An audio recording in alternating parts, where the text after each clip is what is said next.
Hello दोस्तों, स्वागत है आप सभी का विवेक मिश्रा टेक मीडिया इन्वेस्टर। हम लोग जिस कंपनी के ऊपर अपडेट लेने वाले हैं, चर्चा करने वाले हैं, ITI लिमिटेड है। लास्ट टाइम हम लोगों ने दोस्तों इसको 5 मंथ पहले डिस्कस किया था। उसके बाद अच्छी परफॉर्मेंस देखने को मिली थी, फिर गिरावट रही थी और करंटली शेयर 98 रुपीज़ 20 पैसे के अराउंड ट्रेड कर रहा है। आज के दिन की भी मूवमेंट काफ़ी शानदार थी, जबकि मार्केट में बाकी सभी शेयर लगभग रेड में ही थे। तो इसकी कैसी कंडीशन है, क्या अपडेट निकल के आ जाता है, कितना टारगेट लेके आप चल सकते हैं, कैसी अभी फाइनेंशियल कंडीशन है, सभी पे चर्चा करेंगे। मेरे साथ वीडियो में बने रहिए। जो चैनल पे नए हो चैनल सब्सक्राइब कर लें, नोटिफिकेशन बेल ऑल पे रखें, जिससे आने वाले नेक्स्ट अपडेट आपसे मिस ना हो। वीडियो को लाइक भी करिएगा, अपने दोस्तों के साथ भी शेयर करिएगा। चलिए फटाफट डिस्कस करते हैं। तो करंटली ITI मतलब इंडियन टेलीफोन इंडस्ट्री लिमिटेड जो है वो 98 रुपीज़ 20 पैसे के अराउंड ट्रेड कर रही है। आज के दिन की मूवमेंट यहाँ पे हम लोगों को ठीक ठाक देखने को मिलेगी, जबकि इससे पहले शेयर में काफ़ी गिरावट देखने को मिली थी। चलिए अभी हम लोग इसको समझते हैं कि कैसी इसकी कंडीशन रही है और क्या इसमें टारगेट मिल सकता है। तो अभी हम लोगों को अगर इसके हम लोग बाकी चीज़ों को ध्यान में रखें तो काफ़ी सारा ये, जैसे कि आप लोगों को पता ही होगा, काफ़ी ज़्यादा चर्चा में रहती है। क्यों? क्योंकि इसके जो प्रोजेक्ट हैं और जो सर्विसेज ऑफर करती है, फिर उसके बाद सबसे ज़्यादा जो अर्निंग है दोस्तों वो टर्न की प्रोजेक्ट से ही आता है 78% का, जिसके अंदर भारत नेट भी आता है।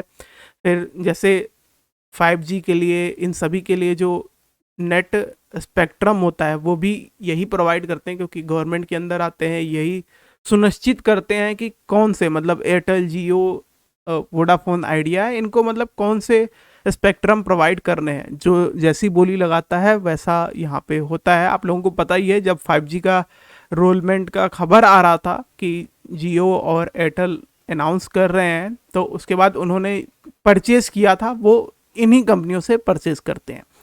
तो यहाँ पे हम लोग डिस्कस करते हैं ITI का। अभी इसकी कंडीशन पे बारे में बात करेंगे, कैसी कंडीशन चल रही है इसकी।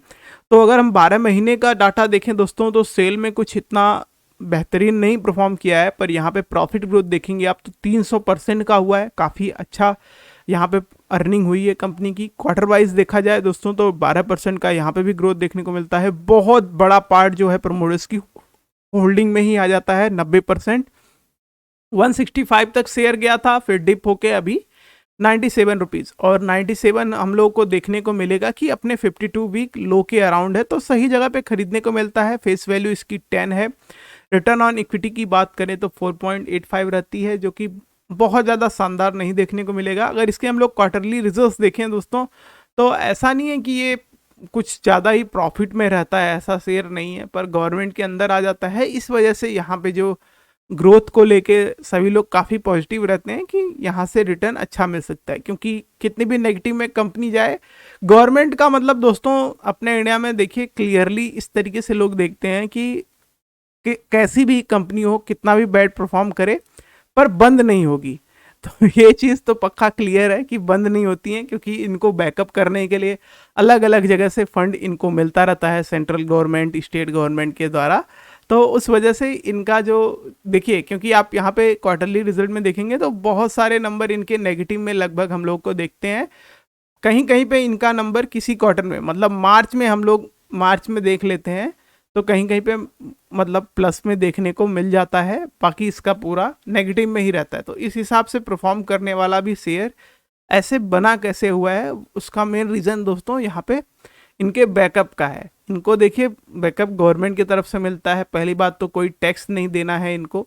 उसके बाद हम लोग इसकी अगर नेट प्रॉफिट में देखें तो हम लोगों को इसका रिजल्ट प्लस में ही देखने को मिलेगा। ओवरऑल एंड द ईयर पे हम लोगों को इस कंपनी का जो प्रॉफिट है वो प्लस में ही देखने को मिलता है।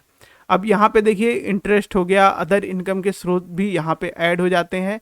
अगर इन्वेस्टर की होल्डिंग्स की बात करें तो क्योंकि बहुत बड़ा परसेंटेज जो है वो प्रेसिडेंट ऑफ इंडिया, मतलब जो करंट प्रेसिडेंट होते हैं उनके हाथ में होता है, तो उस हिसाब से आप देख पाएंगे कि बहुत बड़ा जो पोर्शन है वो गवर्नमेंट के पास है। और फिर उसके बाद ऐसा नहीं है कि यहाँ पे ही गवर्नमेंट रुक गई है। यहाँ पे हम लोगों को देखने को मिलेगा कि 90% डायरेक्ट प्रमोटर्स में मेंशन है। फिर यहाँ पे देखिए गवर्नमेंट भी लिखा हुआ है। यहाँ पे भी गवर्नमेंट के पास हम लोगों को देखने को मिलेगा कि 7.7% है। जो SNI करते हैं उस तरीके से है, स्पेशल नेशनल इन्वेस्टमेंट फंड, उस तरीके से भी इसमें 7.7% है। मतलब मिला जुला के जो फॉरेन के लोग हैं उनकी होल्डिंग इसमें 0.07% है और पब्लिक की होल्डिंग जो है वो 2.03 है।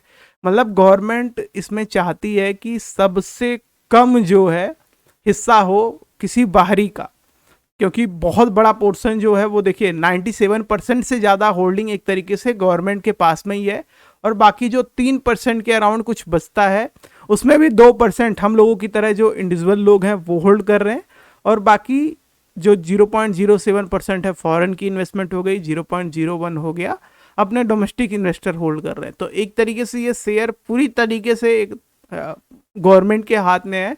पर यहाँ पे एक चीज़ समझने वाली ये है कि दोस्तों ये जो शेयर है यहाँ पे अगर होल्डिंग में थोड़ा भी चेंज होता है, जैसे कि गवर्नमेंट इन सभी चीज़ों पे फैसला लेती रहती है कि थोड़ा थोड़ा प्राइवेटाइजेशन की तरफ ध्यान देना चाहिए जिससे कंपनियां ग्रोथ हों, उभरें, तो उन चीज़ों को ध्यान में रखते हुए अगर इस पर बात करें तो ये जो चीज़ है इसकी ये बेटर हम लोगों को आने वाले टाइम में दिखती है।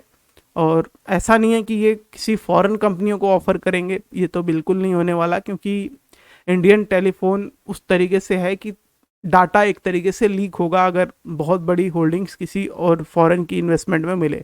तो ये सब दूर की बात है, ऐसा तो होने वाला नहीं है। पर इसकी कंडीशन अगर हम लॉन्ग व्यू में देखें तो ये काफ़ी बेहतरीन कर सकती है, क्योंकि अभी देखिए अभी बहुत सारी चीज़ें आना है। 6G के लिए भी कल मोदी जी ने कुछ अनाउंसमेंट किया था, मैंने देखा था कोई बुक या कुछ हाथ में लेके मैंने स्क्रिप्ट कर दिया था, पर मैंने ऐसा कुछ देखा था, आप न्यूज़ में चेक करेंगे तो उसका मिल जाएगा। बाकी 5G का ऑलरेडी देखिए एयरटेल और जियो लेके आ चुके हैं, कुछ सिटीज़ में अवेलेबल है। तो इस तरीके से और भी चीज़ों में ये ग्रोथ होती ही रहनी है।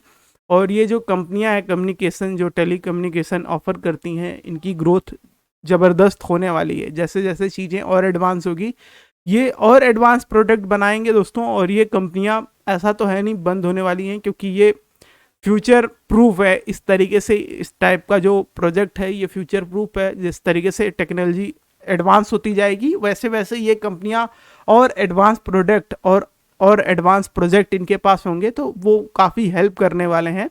इस वजह से ये कंपनियां बंद नहीं होने वाली। तो अगर आप इसको लॉन्ग व्यू के हिसाब से देखते हैं सही जगह पे खरीद के, क्योंकि देखिए इसमें बीच बीच में देखने को मिलेगा कि उस तरीके से शेयर बहुत शांत सा रहता है, पर बीच बीच में देखिए कहीं कहीं पे इनमें इन्वेस्टमेंट आती रहती है। ये देखिए इस तरीके से जब इन्वेस्टमेंट आती है तो शेयर में बाउंस कर जाता है, और इसी चीज़ को ध्यान में रखना चाहिए आपको। अगर आप सही जगह पे जैसे खरीदते हैं तो इसमें अच्छा मौका मिलता है लॉन्ग व्यू के हिसाब से तो रिटर्न का। तो करंटली खरीदने के जो लेवल दिखते हैं वो 95 रुपीज़ से 93 रुपीज़ के 94 रुपीज़ के बीच में लेके आप इसको 97 तक खरीद सकते हैं। फिर टारगेट की बात करें तो 128 और उसके बाद 148 तक का दिखता है। इसी प्रकार से अपडेट हो जाएगा इंडियन टेलीफोन इंडस्ट्री लिमिटेड पे। थैंक्स फॉर वॉचिंग वीडियो, मिलते हैं आपको नेक्स्ट के साथ नेक्स्ट वीडियो में।